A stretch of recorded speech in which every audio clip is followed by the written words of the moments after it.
No, no. It is about the exchange of financial information, financial messaging system involving central banks. Is it a SWIFT analog? Yes, it is identical to SWIFT. This will ensure international payments. It will ensure international trade. CNN Brazil is the next to have the floor. Daniel Rittner, editorial director, one of the most respectable Brazil journalists based on the Brazilian rating of media companies. Thank you very much for such an opportunity. Firstly, I have to say that I have bad remembrances somehow of Kazan, because I came in 2018 for the World Cup for leisure, and I was so optimistic and confident with Neymar and the national team. We got eliminated, as you know, and I spent the whole night crying. So I'm speaking of Kazan because you were preparing so carefully the summit of the BRICS, and we in Brazil are also preparing very carefully another summit, which is the G20 in November. Brazil's government invited you to come to the G20, to the Leader Summit. However, the country's judicial power is completely independent, and many legal experts say it would be necessary to comply with the arrest warrant issued by International Court of Justice against yourself. In that regard, let me ask you three simple questions. Are you planning to go to the G20 in Rio in November? Secondly, in face of that, do you think that this situation that I described somehow shows the weakness of the BRICS before old organizations like the ICC? And thirdly, with all due respect, do you fear to get arrested in Brazil?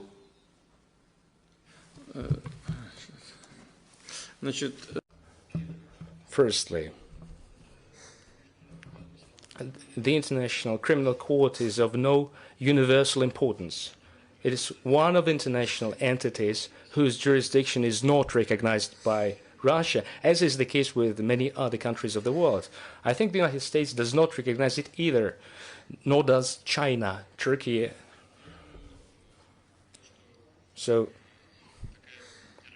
the fact that such an entity exists, in essence, an independent entity like this exists, maybe it's not such a bad thing, but that it is universal, firstly. Secondly, such decisions can be circumvented easily, very easily. Suffice to sign an intergovernmental agreement, and the jurisdiction of the ICC will be restricted to it. We have very good relations with Brazil, stable. They have been lasting for decades. So, by and large, we can sign an intergovernmental agreement and nobody will find themselves in a difficult situation. Now, as for the independence, I don't want to really make it look somber, but the International Criminal Court announced that they're going to take decisions with regard to certain political leaders of the Middle East. Later, the United States checked them, and they shut up. That's about it.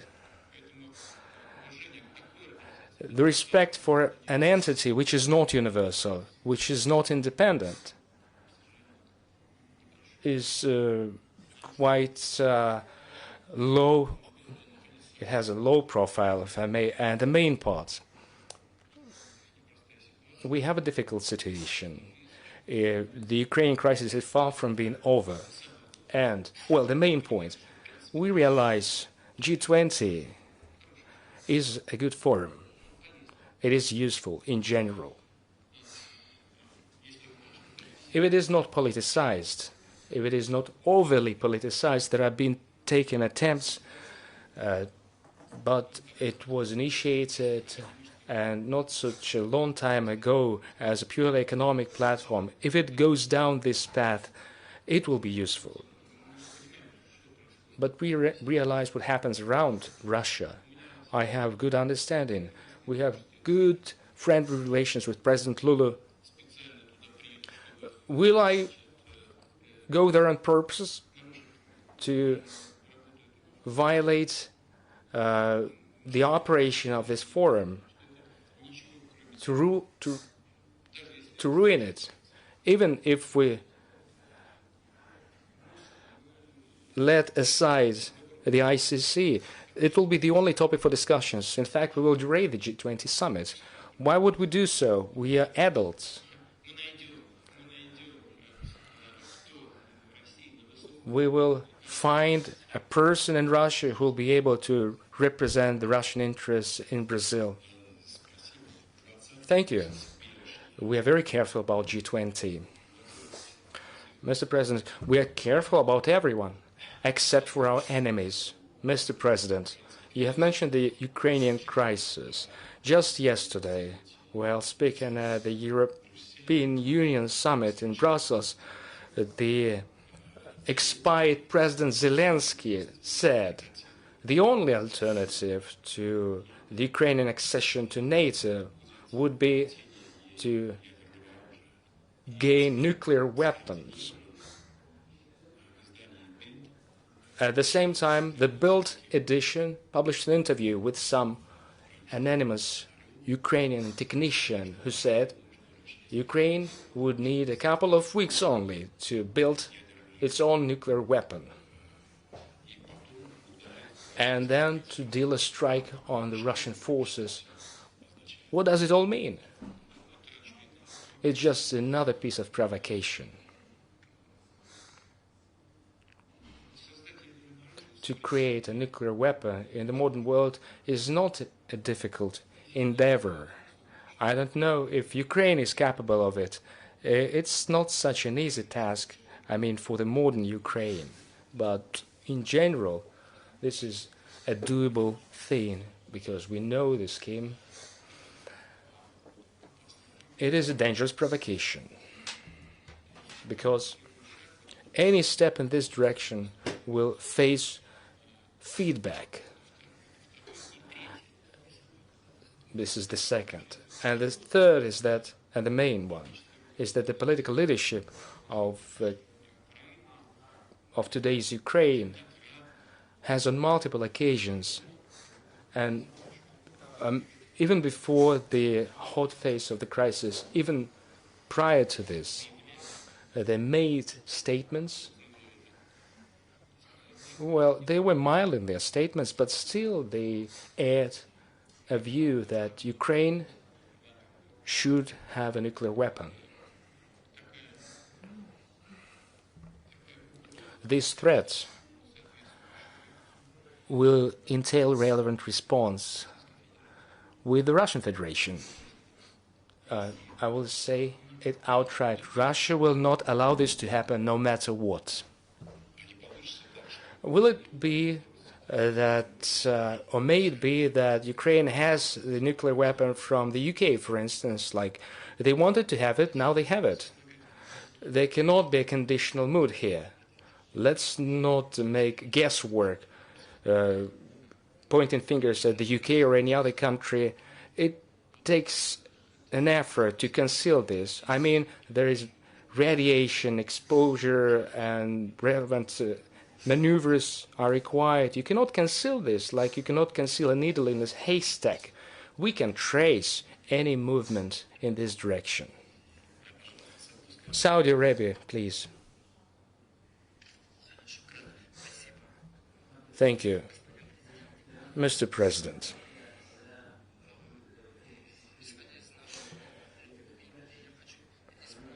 I want to correct a mistake of the interpreter. It is our bilateral decision. Mr. Nadim began the discussion. I would like to continue this discussion regarding the Ukraine crisis. You thanked Saudi Arabia for its stance, for its assistance in exchanging POWs with Ukraine. It is common understanding that there is strong friendship between Moscow and Riyadh. There is also friendship between Riyadh and Kiev, and Crown Prince in his Fox News interview said Saudi Arabia spares no effort in providing helping hand in addressing the crisis. Your take on the efforts of Saudi Arabia? Many BRICS members proposed ideas. You said Riyadh is close both to Russia and to Ukraine.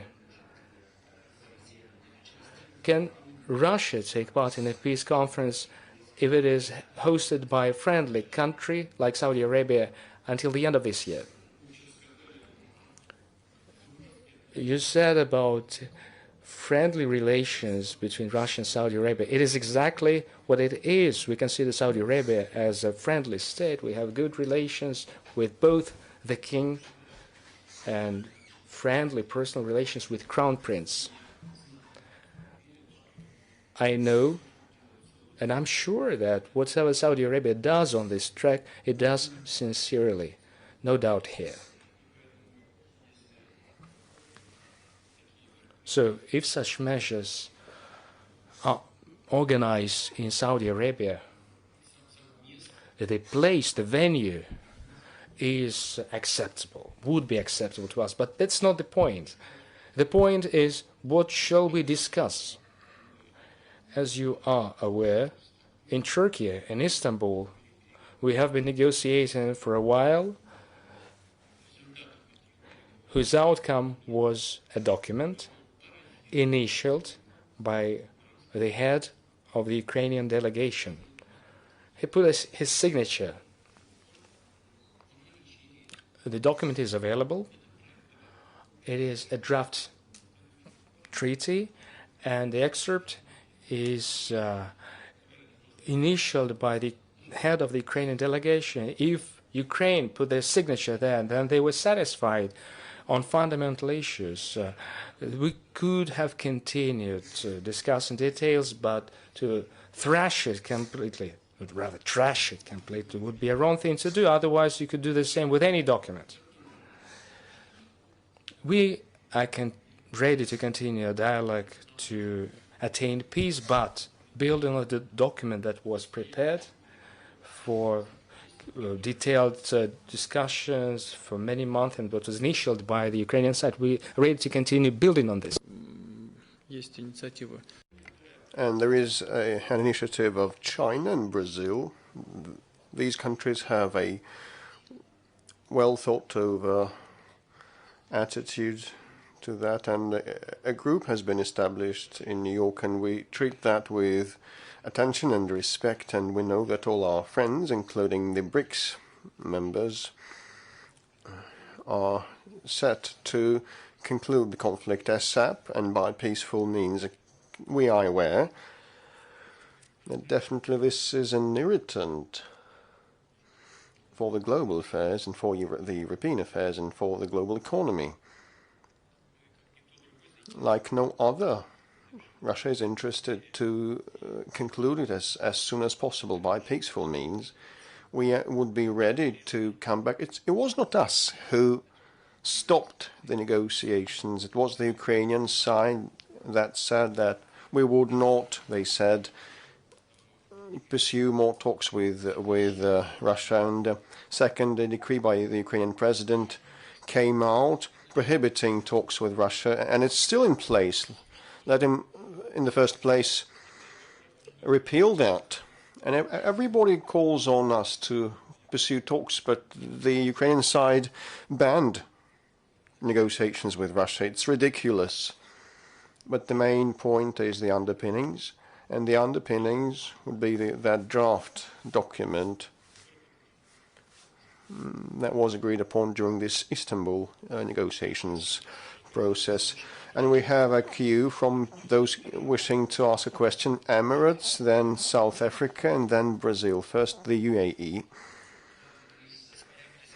Mr. President, your deep understanding and knowledge of military strategies is well known, and probably With respect to the conduct of the Russian army, decide that you have reached a victory in Ukraine. Well, setting the timelines would be very difficult and counterproductive. Just now we have talked the possibility of peaceful talks, well, and I have said that we would be in favor given the certain conditions, and it's our most sincere and frank position. The sooner the better.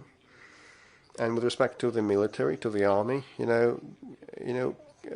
today warfare has been rapidly changing, and means and ways of warfare because of the technological progress at the contemporary age and period of time. And it's very hard to assess what is going to happen today and tomorrow.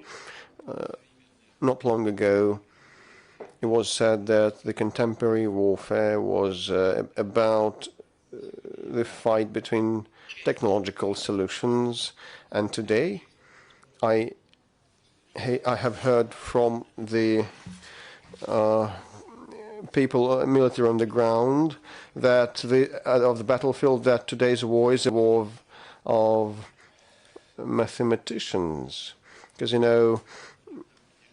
radio jamming and interference devices would be effective against certain delivery vehicles, and they would suppress them, and the other side has, for example, calculated and reckoned what is the counterforce and reprograms the software of its striking assets in a week or 3 weeks. The other side once again builds up their efforts and once again changes the jamming program and software, and it can go on forever.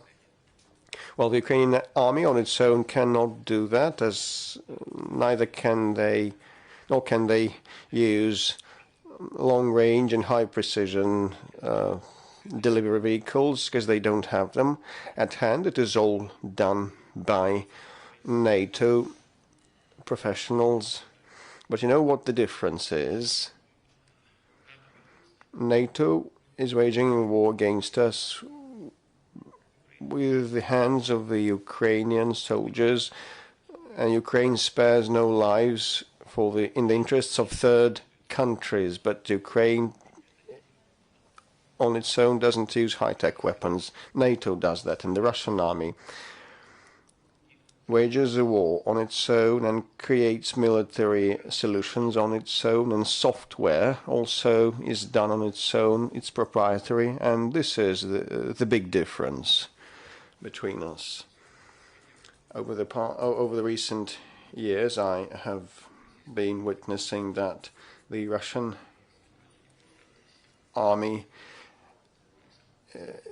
has become one of the most combat effective and high-tech armies in the world.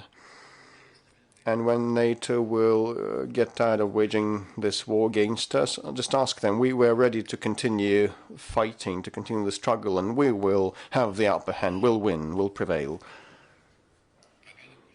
We will prevail. Please, South Africa. Thank you, Mr. President. When I listen to some of the questions and some of the comments, I'm in a way very happy I stay in Cape Town, on the southernmost tip of the African continent, far away from many of these conflicts. But I also reflect on whether or not the world needs a Mandela moment, and whether BRICS and your leadership can provide that Mandela moment, because every war has to be followed by peace. That is a sine qua non of the world through the ages. And we have to always find the path to peace. Often the path to peace is not very easy, because it's not very obvious. It's also made a lot more difficult by the technological involvement in war today, in conflicts today, because in a way it dissociates people from the wall, in a way, so to speak. But, Mr. President, my question is a contradictory one, because on the one hand, I think you are a peace lover, and you want peace. The Russian people want peace. The people in the Middle East want peace. The people in other parts of the world want peace. But just before we came into this meeting today, the Turkish foreign minister was meeting with a number of his counterparts, I think principally in the Middle East. And he made quite a serious statement.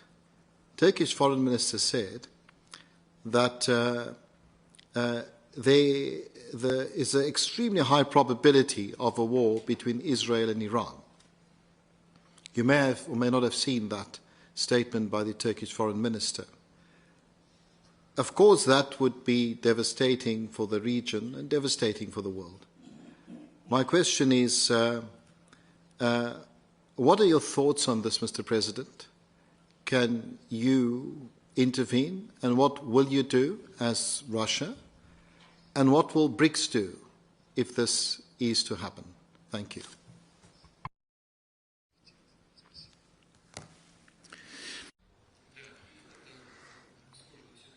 This is a very dangerous and difficult situation you talked about. I have just responded to your colleague with respect to what has been happening on the Ukrainian track, and I has said that NATO wages a war with us, with the hands of the Ukrainian soldiers who use NATO military equipment, and we do both things on our own, and the difference is huge. NATO would not spare Ukraine, would fight till last Ukrainian standing. They cater to the American interests. But we should be thinking, and we are thinking about our own military, our own servicemen and our own equipment. And when we spare a thought for our people, we think about how to provide peace, and peace by peaceful means, inter alia. This is the difference. So this makes the difference, which is colossal. We do not issue decrees or acts that we ban negotiations. We say we are ready. With respect to the Iran and Israel, well, it's very acute also. If it ends up in a war, both soldiers will participate. We are in touch with Israel and Iran. We have confidential relations with both of these, and we would really want this infinite,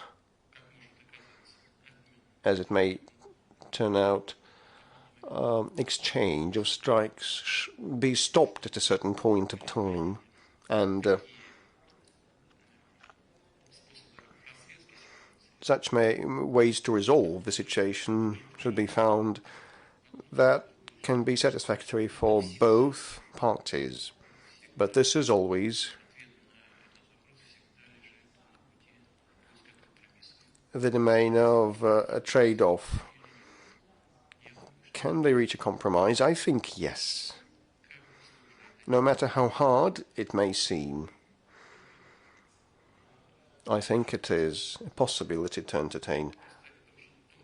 Well, it is a very intricate topic, so just jumping ahead and making some public statements would be counterproductive currently, as it may damage the process. But anyway,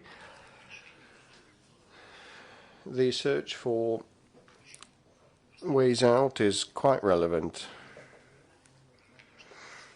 And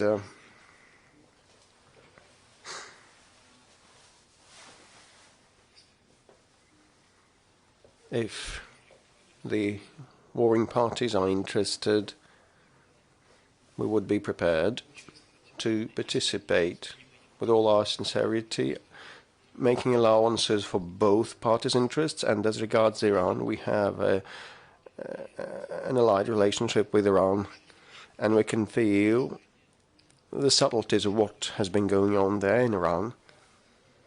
And we know what has been happening in different spheres. And just listen. How shall I comment on what happened in Iran? I mean, these strikes from Israel, can one comment upon that? And on the other hand, we keep talking, and I emphasize that we are against any terrorist manifestations, including versus Israel and Israeli people. But still, I think, yes, a compromise is possible. And if it's relevant, we can be in touch with both of the parties to broker and do our best to help find a trade-off. In Brazil, please get back to the 6-point peace plan proposed by China and Brazil. Would you consider to sit at the table and start negotiations on the terms proposed by China and Brazil? Besides, Mr. President, President Zelensky of Ukraine called the plan destructive and said President Lula of Brazil could be considered too much pro-Russia, that's his words. Would you consider Mr. Lula da Silva an ally? Do you think he can play a role in negotiations between Russia and Ukraine? You know, the blueprint by China and Brazil and the relevant UN group and the plan, we did not know a thing about that. Neither Brazil nor China, those are very close countries to us, searching for a peaceful way out. They did not consult with us. They acted upon their own as they considered appropriate. Whether it's good or bad, it's another question, but it is a testimony of the fact that Brazil and China have been acting on their own, not playing into anyone's hands, including into Russia's hands. And I say that publicly and overtly. You can quote me on media. And our foreign minister reported to me from New York without any prior consultations with the Brazilians or the Chinese. It was like breaking news. And I believe these are well balanced, well thought over proposals in general, aiming at a peaceful solution. If someone does not like that, it is their position. And I have said that the Ukrainian side does not consider possible to entertain talks with us. They just set forth requirements and that's it. They were in talks with us. They stopped those talks after we preliminarily reached the agreements in Istanbul. Now they are reluctant. And recently the head of the Kiev regime, during his stay in New York State, stated publicly, "We will not pursue negotiations with Russia," he said. So, what on earth is happening? Whether Kiev likes the Brazilian and the Chinese proposal or not, it's up to them. We have got to know this proposal after it was publicly unveiled. I think it is a good foundation to make attempts to find a peaceful solution. India. Mr. President, my question is a kind of mix of some of the earlier questions. It relates to the Ukraine conflict. Some time back, you had suggested that that India, China, and Brazil could be potential mediators to bring an end to the conflict. Our Prime Minister Narendra Modi freely communicates with you, also with the Ukrainian president, also with the US. Do you feel that a potential mediation could exist in the near future?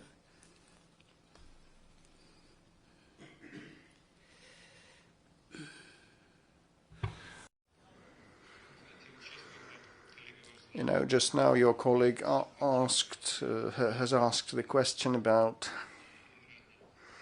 the Iran and Israel track, and I said that if our mediation is wanted, we will gladly work with the colleagues. Same refers to our friends. In particular, I mean the Prime Minister Modi.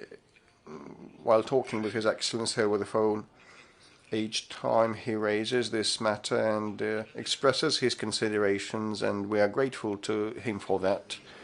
Well, we start to round off, and the Emirates, please. Mr. President.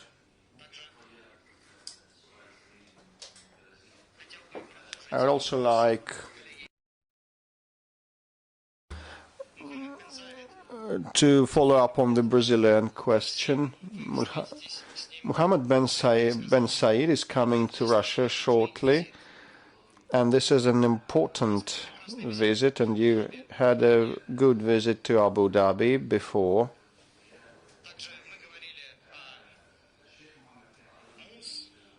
And we talked the ICC and its activities. But what is of importance is that Mohammed bin Said went to the United States and discussed the technological cooperation with the USA. How are you looking at the UAE, that it's capable of building relationships with Iran, US, Russia, and cooperate with the ICC at the same time? Is it an instance of a policy that you would like to pursue? This is a very good example, and we have good standing relations with the President, and I hope that I'm sure that his visit will be very fruitful. Both the unofficial part, I will invite him to my place next door. We will dine and spend an evening together talking all the relevant matters. And indeed, the President of the UAE can and is able to support good relations with many partners, and this has its own intrinsic value. So we will wait and see. And the Saudi Arabia did a lot, helping with respect to the exchange of detainees. And we are in touch with the UAE on similar matters, and the economic ties have been developing. The trade has been growing. It's not as high as the one we have with China, which is 240 billion, but the trend is positive. And our investment fund is a success. These are specific matters of bilateral relations, but with respect to the Middle Eastern issues, we will be listening to the opinions of the UAE and their leadership, and we take that into consideration in our day-to-day policies. China, please.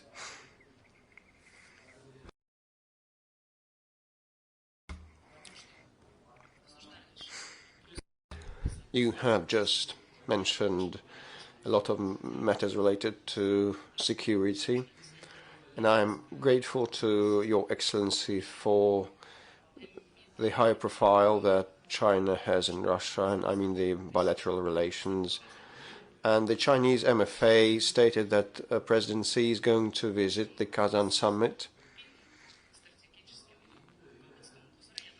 Under your leadership and the leadership of Xi Jinping, the bilateral ties are going through their best period. What is your vision for the future, mid-term and long-term future? The Russia-China relations are now very promising. no matter whether we mention the productive capability of China, our digital trade and commerce tools, and new dimensions, what are the main areas that bear a lot of promise in the bilateral ties? Well, we have been working actively in the energy, and we will continue doing so. We work on building 2 units of nuclear power plants in China, and we supply a lot of energy, oil and gas, and we will expand this cooperation. It's useful for us and for the Chinese friends of ours too. They receive a reliable source of energy that is not subject to any external influence, and this is a basic thing. We also expand agricultural interaction, and we are thankful to our Chinese friends that we are kind of opening up their market where it fits in their interests to let us supply produce like pork and some other products. These are conventional things, and we should be forward-looking, and one of the main areas here would be high-tech, also infrastructure, and the AI, biotech, genetics, and outer space exploration. Yes, indeed, in Saudi Arabia. Thank you very much, Mr. President. I'm thankful to you for the time. Just 2 quick questions.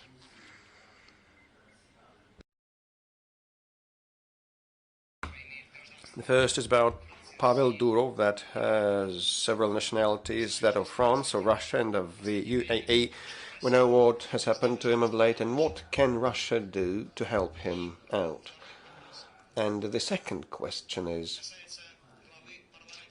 about head of Iran's parliament. He made a bizarre statement.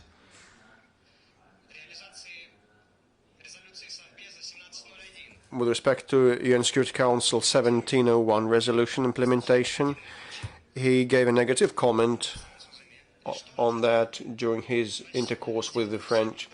What can Russia do within BRICS to improve relations between Israel and Iran? And is there a threat that this conflict will erupt into a serious standoff? The relationship between Iran and Israel is primarily to be patched up and built by Iran and Israel, and it is their prerogative, and we cannot interfere with the bilateral relations of 2 very respected Middle Eastern nations that have a big part to play there.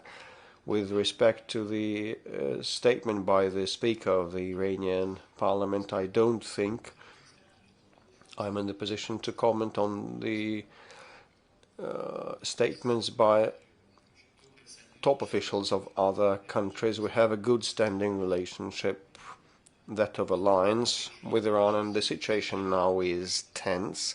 And now everybody is braced for possible strikes on the part of Israel, and I really hope that we are capable to avoid relapsing into this conflict relapsing into the open, and we would be prepared to do anything in case it is contemplated positively, so that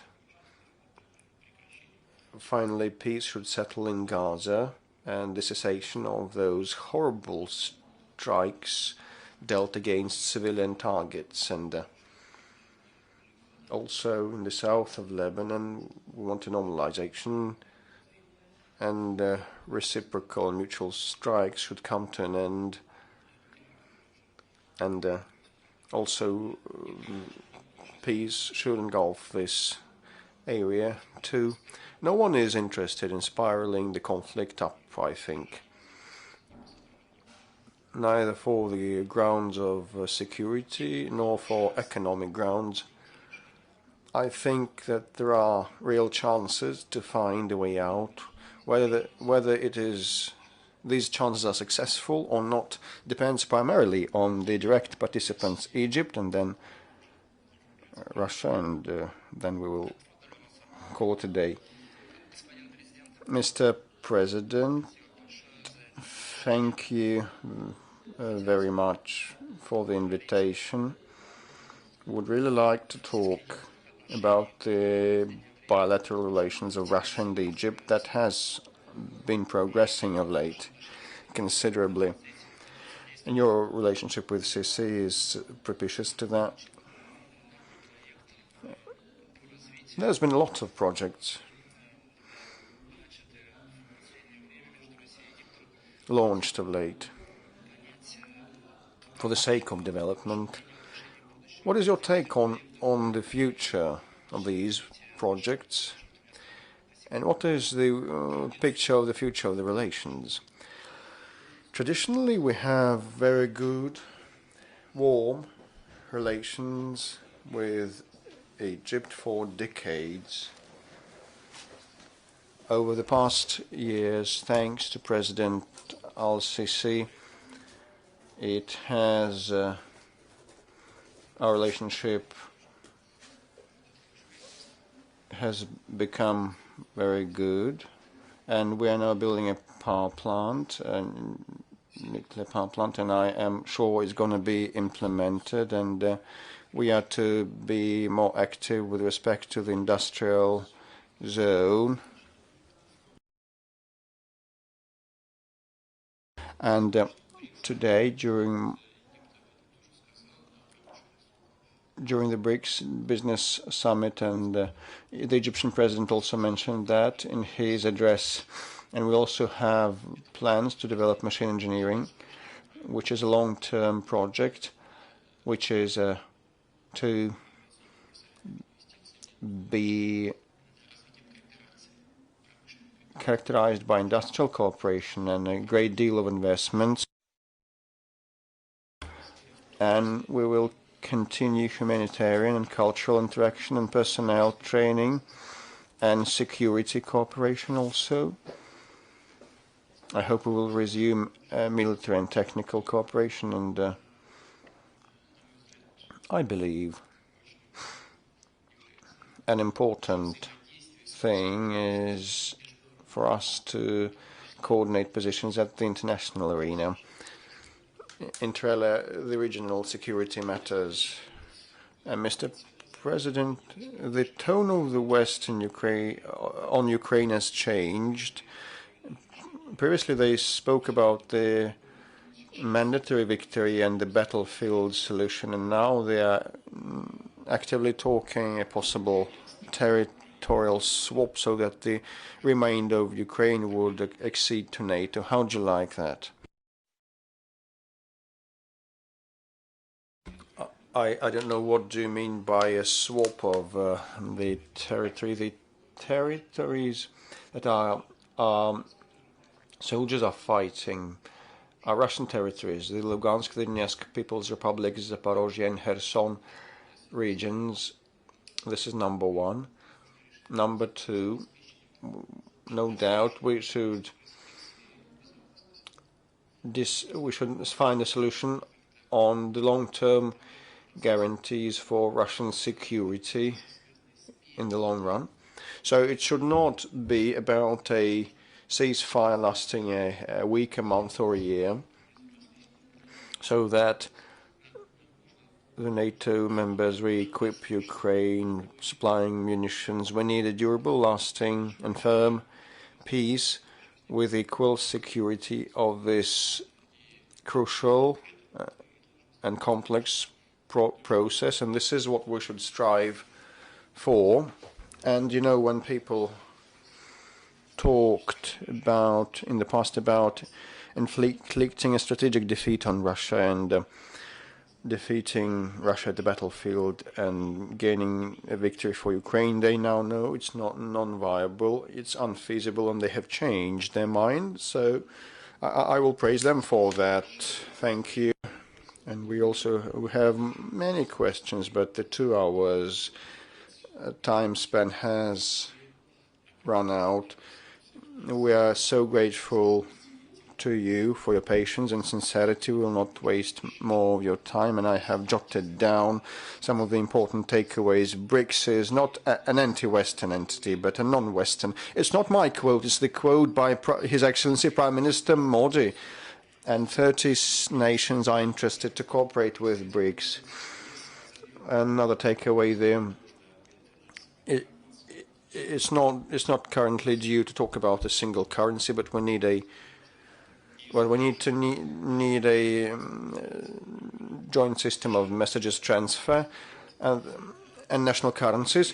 The United States, you said, also is 15 years late, and BRICS is not trying to interfere with domestic affairs of other countries, but we treat everybody with care, and we will be triumphant.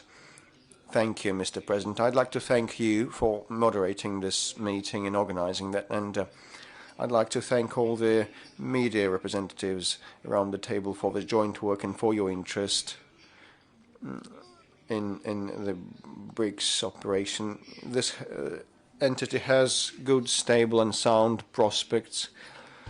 My confidence is based on the fact that we have shared values and a shared understanding of how we should build relationships with each other if such countries as India, China, Russia, Egypt, Saudi Arabia, the UAE, and all the other BRICS participants, all in all 10 of them, and also those countries that show interest in dealing with BRICS, 30 of them in total.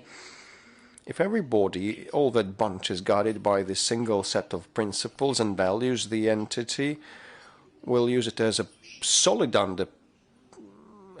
underpinnings and will become an important pillar of the new global, multipolar, stable world order, providing for all the people's development. I'd like to thank you for this joint work, and let me express hope that it's not the last time that we meet. I hope that you or your representatives are attending the Kazan summit, and we'll do our utmost so that all the arrangements are top-notch.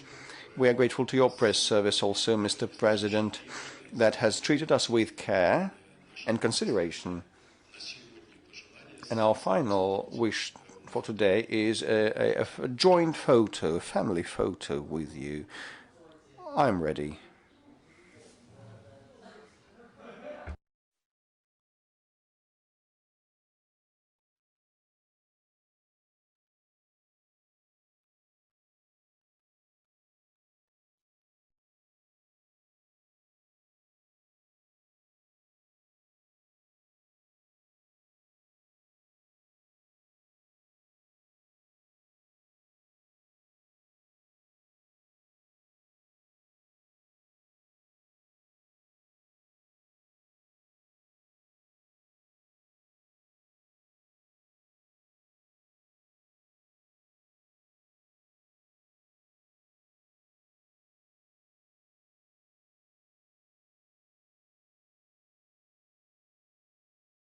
All BRICS nations, when new stakeholders emerge, full-fledged participants of an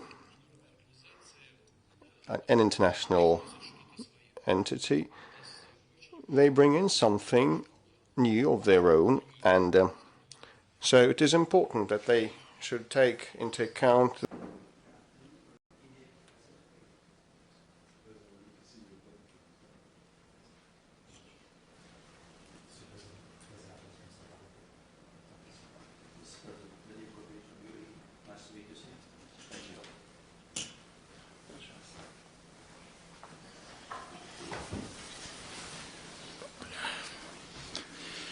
Уважаемые коллеги, господа, друзья, очень рад вас всех видеть.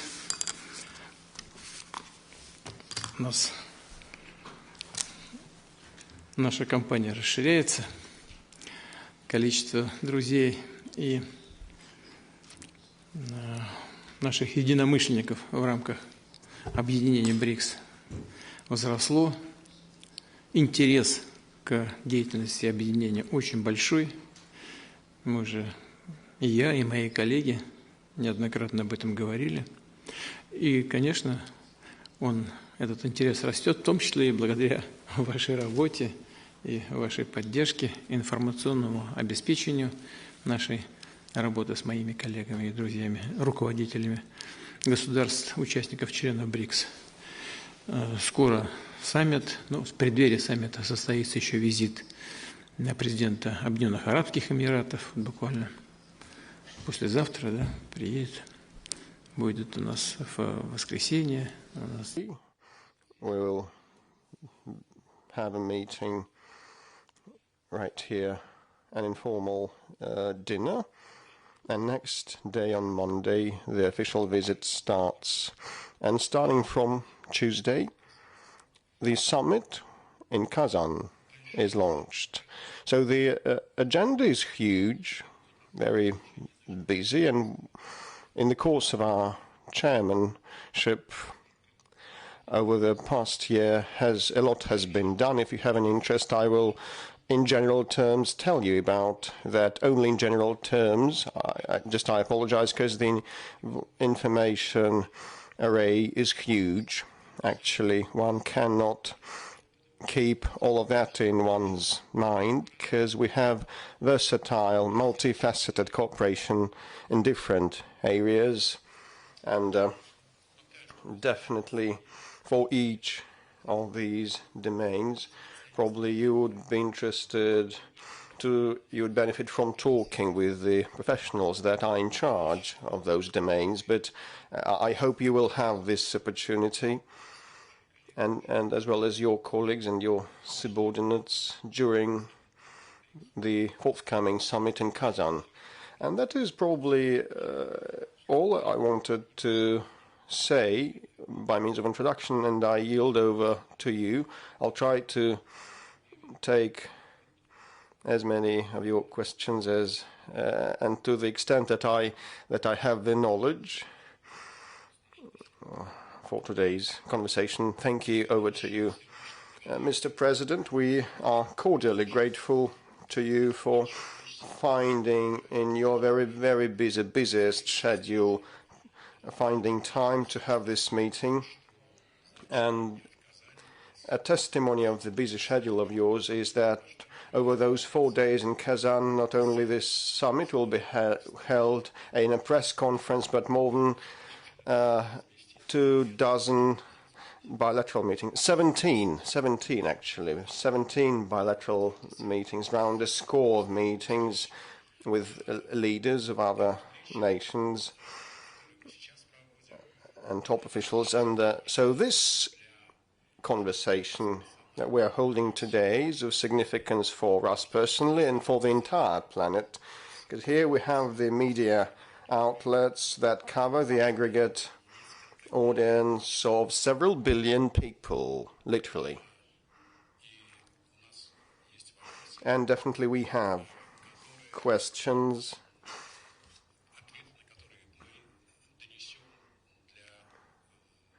the responses to which will be conveyed to our viewers, listeners and readers. And the first question I'd like to ask, a general one probably.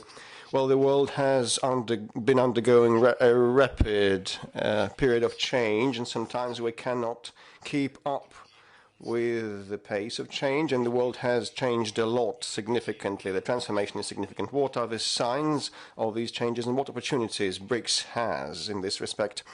Well, the main sign of the changes is that new development centers are fledgling. And actually, according to different experts whom I trust, and I confer to their advice and defer to their advice and confer with them, so this development will be quite rapid in BRICS nations primarily. most importantly, the Global South and the Southeastern Asia and Africa.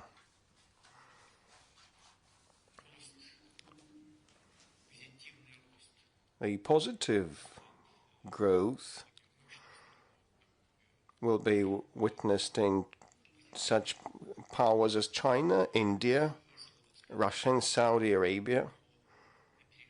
But the overriding growth of economies will be in the Southeastern Asia and in Africa due to several reasons. First of all, the development level of the countries with moderate pace of growth means that they have already reached a certain level in their development, and secondly, those countries with outperforming growth rates probably don't have the sufficient level of urbanization and very high birth rates. So these two factors will definitely help shape new economic powerhouses, and the political clout will follow for those nations. Definitely, with respect to BRICS member countries such as China, India, Brazil, South Africa, well, definitely the growth of their economies will go in parallel with the increase in their clout worldwide. This is natural. Well, actually, BRICS, as has been reiterated by my partners and friends and colleagues, comprises 45% of planet's population, 33% of landmass, and there has been a continuous growth in trade. I have just intervened before the BRICS Business Council, the entrepreneurs of our nations, and I have cited the figures I quoted before, so I don't have these numbers on me now. But if we look at 1992 and 2023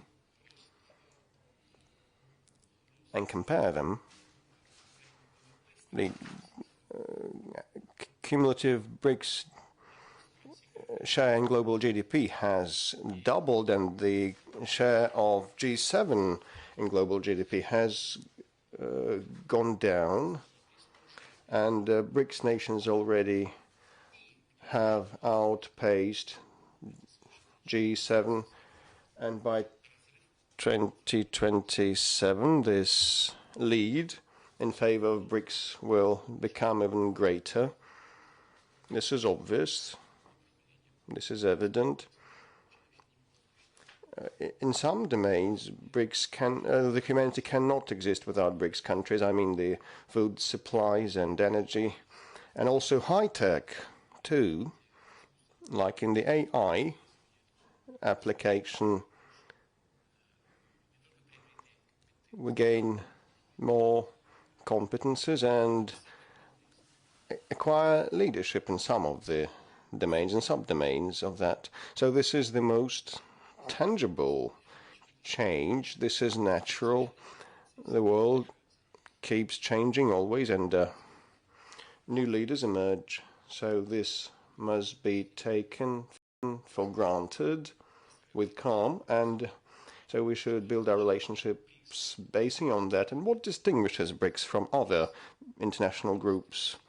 BRICS never was meant to against anyone. The Indian Prime Minister put it aptly of late. He has said that BRICS is not an anti-Western group, it's just a non-Western group. And this holds a lot of water, and BRICS does not counterpose itself to anyone. It is a group of nations that work in concert and have shared values and shared goals of development and take each other's interests into consideration. This will be the basis of our work in Kazan. Thank you, Mr. President. Indeed, BRICS nations make up 45% of the global population. Even if BRICS does not comprise the global majority, it still represents it, because many nations that are currently not in the group root for BRICS and support BRICS. And let me introduce Fan Yun, my colleague from China, editor-in-chief of CGTN, and deputy head of China's media corporation, Mr. Shen, also with him.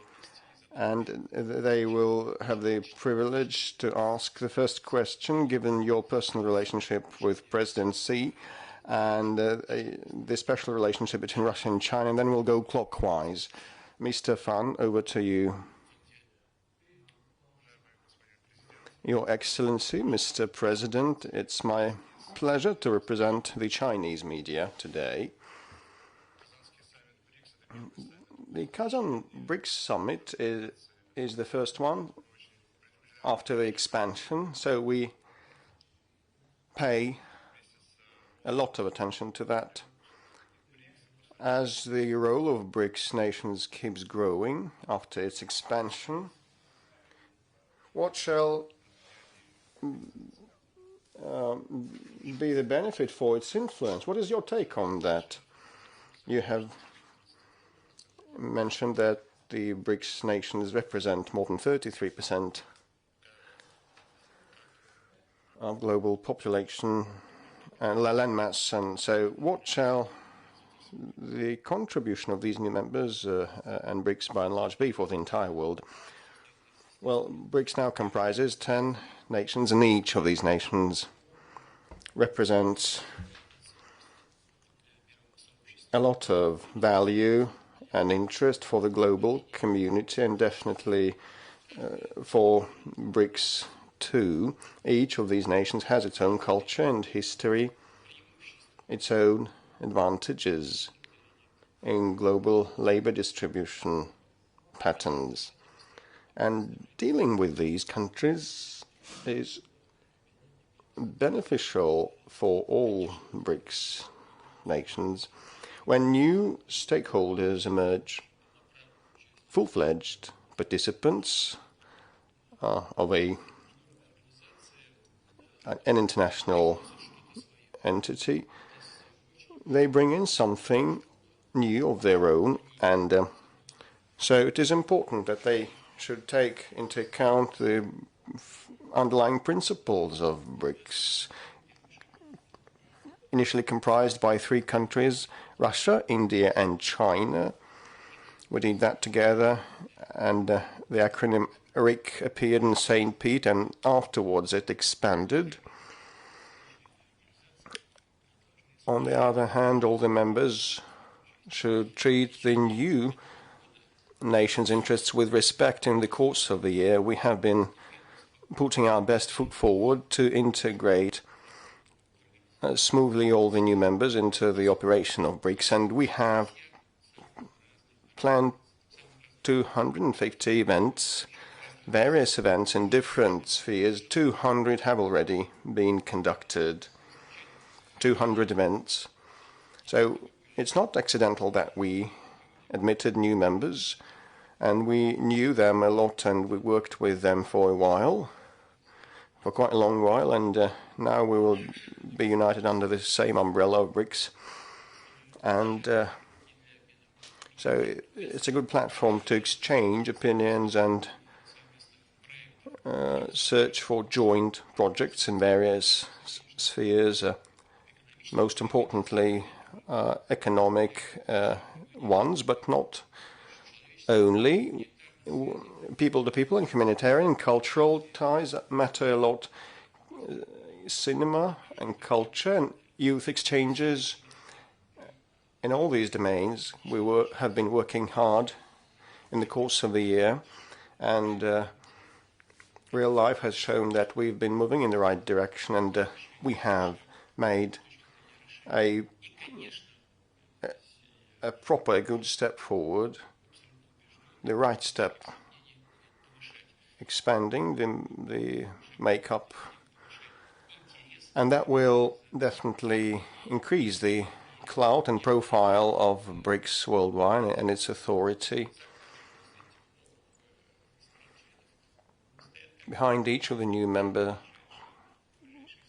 countries, there's a group of their allies in this or that respect, and when a new member is accepted, all its allies look attentively what is happening in BRICS, and their interests towards joint work is on the rise.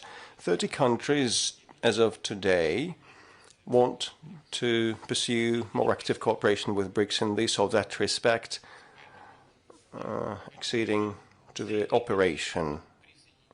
So after the accession wave, a new wave comes which will enhance and increase the interest of others, but we should, together with the current members, contemplate and entertain the possibility of expansion. The doors are open. We are not barring anyone, and we will think about that and speak about that in Kazan with friends. So I yield to my colleague with pleasure from Sky News Arabia, Nadim Katech, one of the most renowned journalists of the Arab world. Tonight with Nadim, his program is titled "So Over to You, Nadim." Thank you very much, Mr. President, for this opportunity to have this interview. We represent Sky News Arabia. Before I ask my question, I want to say that your team has done a good job with respect to the arrangements for the meeting, and we're so glad that we can talk to you in earnest and openly and sincerely, although we don't know the Russian language and we have not censored the questions, no, so it's absolutely sincere. And Mr. President, you said on many occasions that the global world order should be reconfigured. It may not be easy, and we know that China and the United States have a role to play in that. What is Russia's take on this process? Doesn't Russia feel to be a junior partner to a certain extent in this interaction between the United States and China? Well, Russia and China have established a unique relationship, very confidential, and the trade and economic ties volume has been growing rapidly. According to our statistics, 226 or 228 billion. The Chinese say it's $240 billion of mutual trade, which is self-explanatory and self-evident. And I want to reiterate that the interaction of Russia and China at the international arena is one of the key factors of global strategic stability. This is also evident, and many nations share this view. Relationships with the People's Republic of China is built on the basis of taking each other's interests into consideration. We listened to one another like 5 to 6 to 7 years ago. The Chinese leadership, the Chinese political government, and I had on multiple occasions a conversation with President Xi, the subject on balancing trade and taking a thought what should be done in order for Russian industrial exports to be boosted for the Chinese market and for agriculture too. The Chinese side had relevant questions too on energy, on some other areas, on outer space cooperation. And we rectify every aspect. We hear each other. We give each other an ear. If you consider the trade balance structure, you will receive an answer. We are not just talking, we are doing. There are no seniors or juniors. We just work to promote each other's benefit, and we are successful, firstly. Now, on relations between the United States and China, we are not interfering. Likely, we do not interfere in relations. And we have colleagues here, they will realize immediately we do not interfere in relations between Egypt and Ethiopia. We must be aware of this. We are not meddling.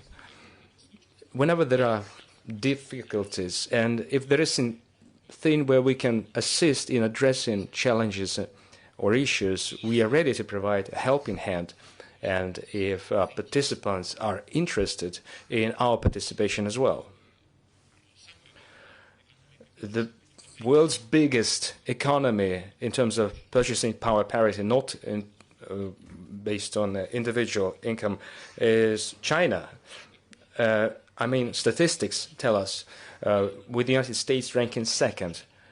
Per capita, the United States ranks biggest, but consider the population of China, over 1 billion people compared to the population of the United States. The economy volume is bigger.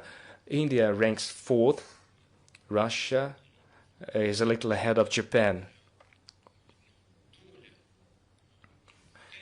The share of China, China is our #1 trade partner, but Russia's share grows. And now Russia's share, Russia ranks fourth in terms of the trade turnover with China, and it matters for everyone. We are very attentive in taking individual steps. Our Chinese counterparts buy Russian energy, which is the most reliable source. We have a common border. It is not subject to any fluctuations of global politics.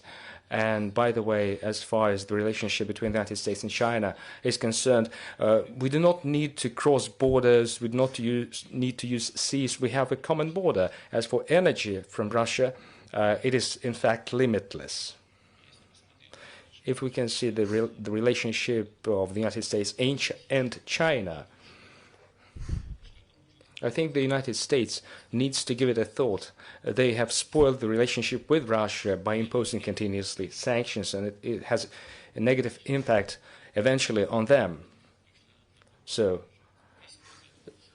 the entire world is thinking whether dollar is worth using, considering that the United States, for political reasons, restricts the use of their currency as a universal international unit of payment. Now everyone is doubting this, and the volume of dollar is reducing, both in settlements and in reserves too. Consider traditional allies of the United States. Even they reduce their dollar reserves. Now China. One sanction follows another. It is not related to politics. It is because of the Chinese economy booming, and also because of an attempt to decelerate this growth by imposing various politically driven sanctions. Another point I would like to add here. The United States is late some 15 years. They will not be able to stop the Chinese development. It is an impossible task. It's like saying to the sun, do not rise. It will rise. There are objective economic processes. They are connected to a billion of factors. And this attempt to contain the development of China has a negative impact on the US economy. The competitivity of their commodities is lowering, and if they continue down this path, they will lose every competitiveness. That's how cooperation unfolded over the recent decades between the economy of the United States and China. It is interconnected, and everyone realizes it. But the actions that we see today taken by the United States of America, I think they are counterproductive in nature. But it is also related to security policy. I mean, by committing continuous provocations. Why are they doing this? I am often asking myself, whenever I see provocative actions in one region of the world or another region of the world, why are they doing this? Effectively, NATO and the Europeans are being dragged into Asia through NATO. And nobody's asking the Europeans whether they want to spoil their relationship with China, whether they want to use NATO entities to enter Asia and to create a situation that would cause concerns for the region, for China specifically. Still, they have been dragged, literally, like puppies, by a big angry person. They galvanized their allies there, Japan, Australia, New Zealand, into creating additional points of tension. They transfer rather dangerous weapons threatening Russia and China specifically. We follow these developments closely. We do not interfere. As we do not interfere in the relationship between Egypt and Ethiopia, for one, but the baseline of our assumption is that China is our strategic partner and ally. Thank you so much. But the force of BRICS is that there are no juniors or seniors and nobody interferes in another's relations.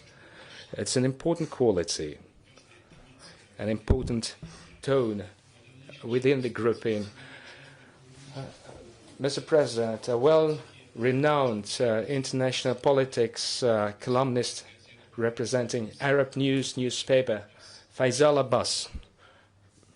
Faisal, you have the floor, please. أولاً نشكر لكم إتاحة هذه الفرصة.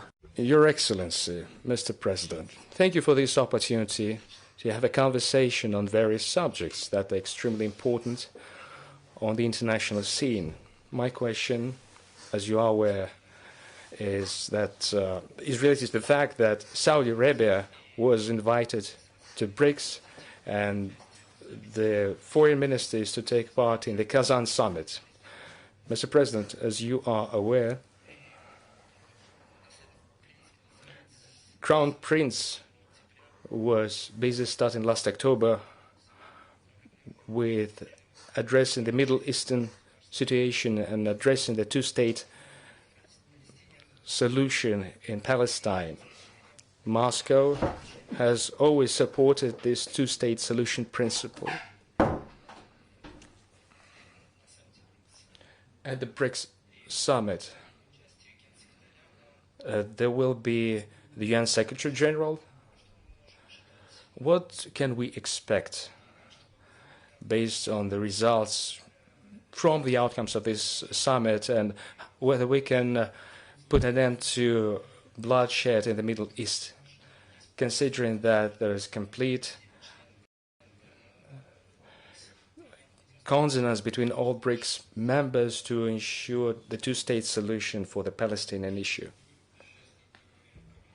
When you said the ceasefire, you meant the Gaza Strip. Is my understanding correct? Well, our stance here is well known. Hardly will I be able to add much. The baseline of our position was that we need to put into practice the UN Security Council resolution on building two states, Israel and the state of Palestine. It is the root cause of all problems.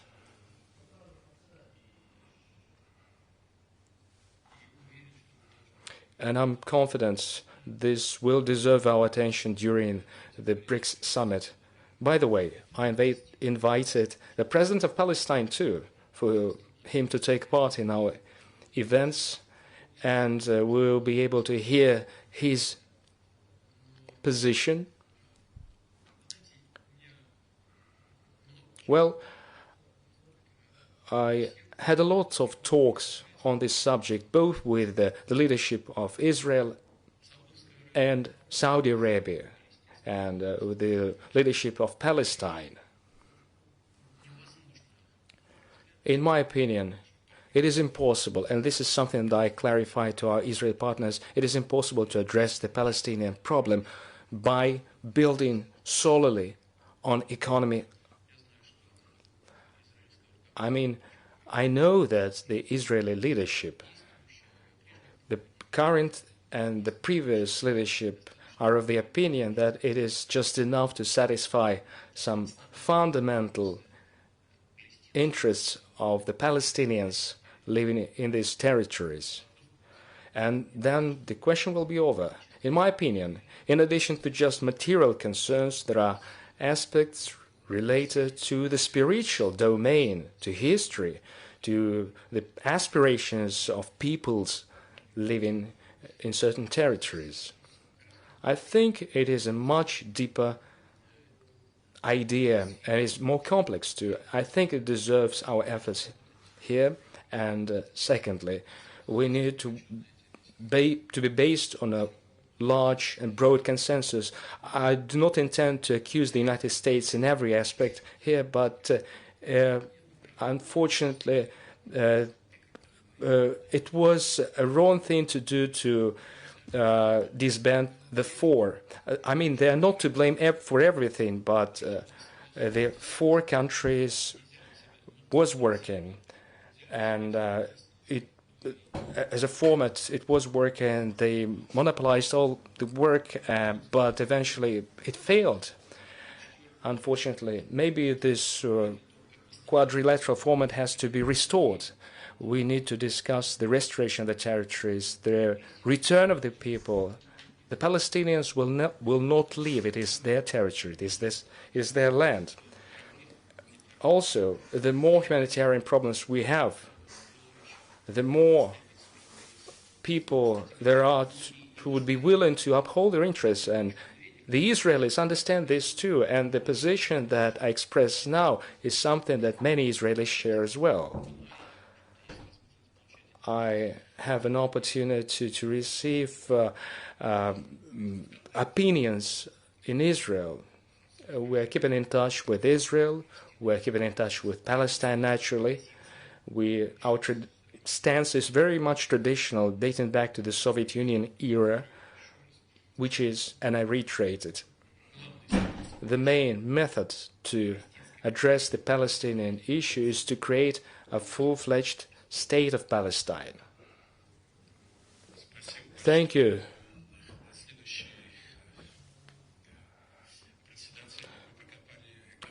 The next speaker, Dr. Iqbal Sugbe, Executive Chairperson of Independent Media, one of the most influential people of Africa. Independent Media is a part of his corporate entity and also the African News Agency. Dr. Surve worked with President Mandela. He is a steadfast supporter of BRICS. Dr. Surve, you have the floor. South Africa. Excellency, Mr. President, firstly, congratulations on the summit. And it's really a pleasure and honor that we are here today.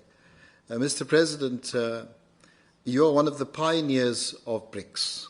As you've quite correctly said, you have been there from the inception. And you've also seen the development of BRICS from the initial RICS to BRICS to well, including South Africa and then now the additional countries. Mr. President, I've had the pleasure of being the chairman of the BRICS Business Council and also the privilege of having met you during those engagements. And I'm a strong advocate for BRICS myself, but I get the sense that we have moved too slowly. And I get the sense that, in a way, that we may miss the valuable opportunity to ensure that the BRICS grouping becomes the preeminent grouping in the world. BRICS is very critical at this juncture in terms of where we find ourselves in world history. It's very important for the global south, or what Mr. Kislev has said as the global majority. And I think Russia has a very important role to play, and in particular yourself, Mr. President. My question is then very specifically to you. How can you and Russia hosting BRICS accelerate the mechanisms for BRICS to play a far more important role, one, economically, two, in payment systems, and three, which I think is important, in politically as well? Thank you, Mr. President.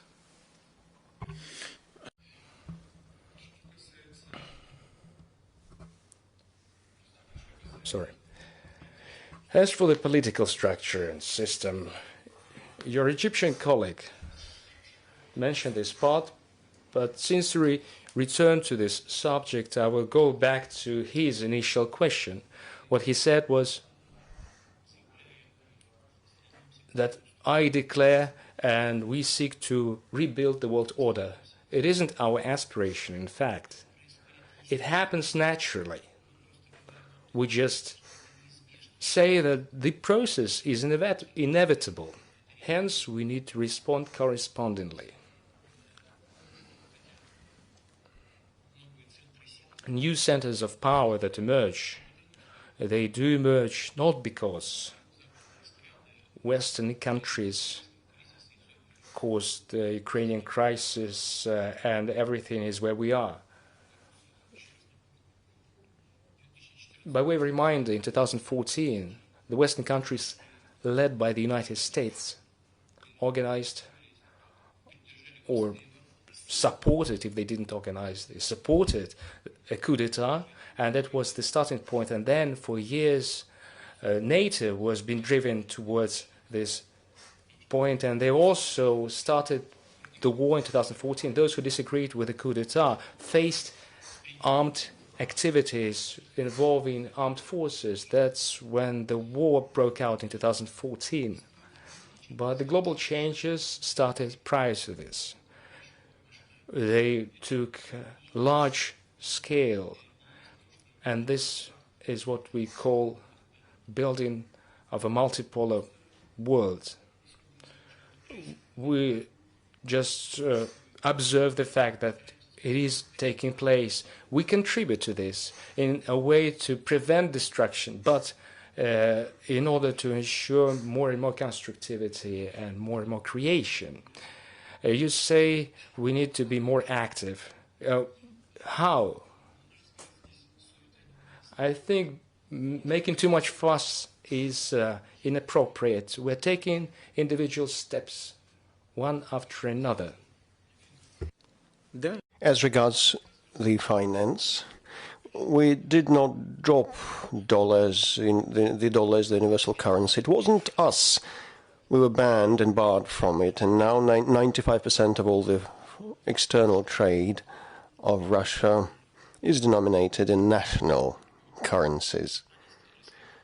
They did it themselves with their own hands. They thought we would collapse. No, we haven't. Now we have new underpinnings. Now trade with China, 95% are the respective shares of ruble and RMB. And we also have been using RMB with third countries for settlements and payments, and definitely that plays into the hands of the Chinese currencies status. China doesn't want to do anyone any harm, no. It's happening naturally. This is number one. So settlements in national currencies, and we have established a bank headed by Madam Dilma Rousseff, and a lot is yet to be done. There is a need for a capital top-up, and we have met with Madam Governor several times. She's very professional. She knows what to do. So we should also establish an insurance arrangement, and the reserve arrangement for currencies. These should be operable instruments and tools, not lip service. And now we want to come up with, I will just say about that in general terms now, we want to come up with the discussion of the use of digital currencies in investment developments by BRICS member states inside the group, and also in the interests of other developing and emerging economies with good prospects. And we are to come up with a toolkit that will be under the supervision of the respective BRICS institutions. It may be another very good step in the development of the global south with our direct active engagement. We will be talking about that during the summit. We are already in consultations with the Chinese and the Indian friends, with the Brazilians also. We have had a round of consultations with South Africa. We'll talk about that definitely with everybody. We have been moving in this direction. But I think it's insufficient to be effective in economic development. We should reconcile our ideas. Well, the Christian and the Chinese traditional values and the Islamic values, in essence, if you translate them from one language to another, are very close or coinciding fully, as diplomats say, and people should become aware of that. So there are no enemies, only friends and like-minded countries. This is why we've been developing a respective program on museums and theatrical area. And this year, also in folk dance, we also have established a single platform in cinema, in theatre, in exhibitions. All that adds up, should add up, and will add up, I'm sure, to a very good foundation for bringing our people closer. We have been holding thematical years like youth years, theatrical years, or cultural exchange years with BRICS nations, which enhances confidence, which is what matters most. And this confidence and trust make the foundation for economic cooperation and security maintenance.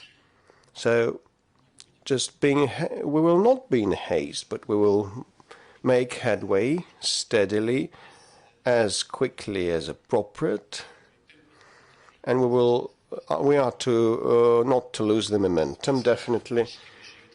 Thank you, but actually it's about a common cultural market for the BRICS countries to be established that will be propitious to economic and security cooperation. Our Indian friend now, a very influential agency of India, PTI, Sudhakar Nair, has been with that agency for 45 years, starting with a line correspondent and now executive editor. He worked for the Prime Minister at the Prime Minister's pool and in Germany. Over to you. Thank you, Mr. President. This is my 6th visit to Moscow as part of the coverage of leaders of India and Russia over a period of time. So my question relates to a point where you made a passing reference on the question of BRICS countries cooperating together in producing films. As you know, India has a very vibrant film industry. People of 30 years back, 40 years back, still remember some of the Indian films and songs. Will Russia give an opportunity to film producers from the BRICS countries to open their place and give some incentives for film shooting?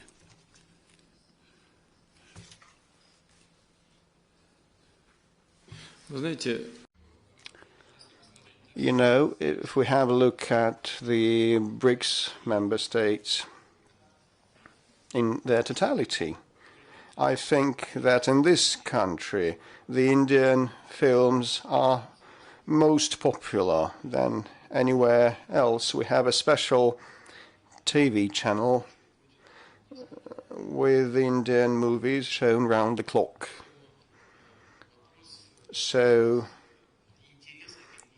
we have a lot of interest in Indian films. This is number one. Number two, we hold BRICS film festivals, and this year the Moscow International Film Festival introduced all the tapes from BRICS countries, and the Saudi movie, the Egyptian, and the third country, Jordan, took the first three places. Saudi Arabia, Egypt, and Jordan. So they were the winners. They took the prize places. As regards the economic side of the matter,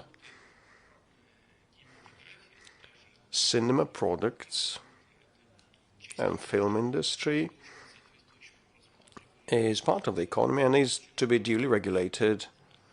India has made a lot of decisions to protect its own market, and it's not only about the film industry but also the automotive and other industries. But we are positive that if the Indian friends have this interest, we will find some common ground to promote the Indian films to the Russian market.